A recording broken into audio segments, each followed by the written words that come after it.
প্রিয় দর্শক, আজকে আমরা আলোচনা করব বিশ্বকাপ ফুটবল খেলা নিয়ে। আমরা এবারের বিশ্বকাপে প্রায় প্রথম রাউন্ড শেষ পর্যায়ে। এখন ইতিমধ্যে বেশ কিছু দল দ্বিতীয় রাউন্ডে চলে গিয়েছে।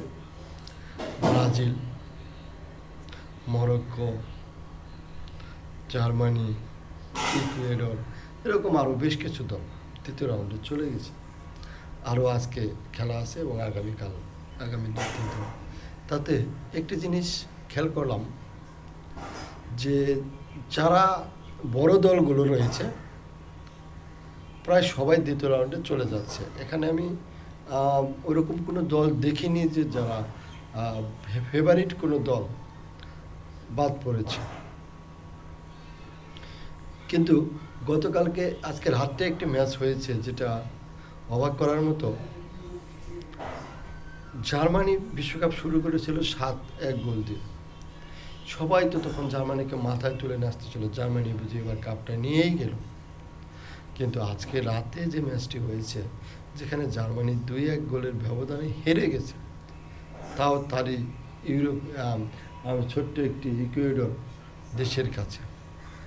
এবারে বিশ্বকাপে কেন যেন মনে হচ্ছে, যদিও বড় কোনো অঘটন করেনি, তারপরেও ছোট দল এবং বড় দলগুলোর দূরত্ব কমে আসছে। এটা একটা বুঝতে পারছি যে জয় যদিও বড় দলগুলো পাচ্ছে, কিন্তু ছোট দলগুলোও কিন্তু একদম খারাপ খেলছে না, প্রায় সবাই কিন্তু ভালো খেলছে।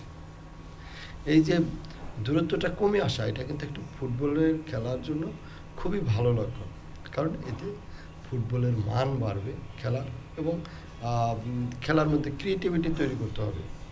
এবং যারা যত বেশি এই ফুটবল তারা এগিয়ে যাবে, একমাত্র যাদের মধ্যে ক্রিয়েটিভিটি থাকবে।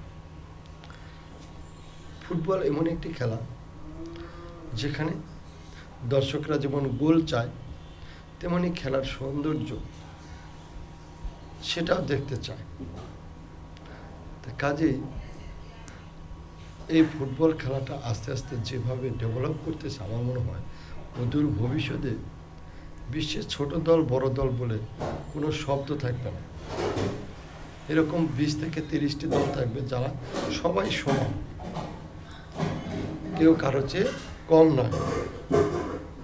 যতই দিন যাচ্ছে বিশ্বকাপটা আস্তে আস্তে আরও কঠিন হয়ে যাচ্ছে।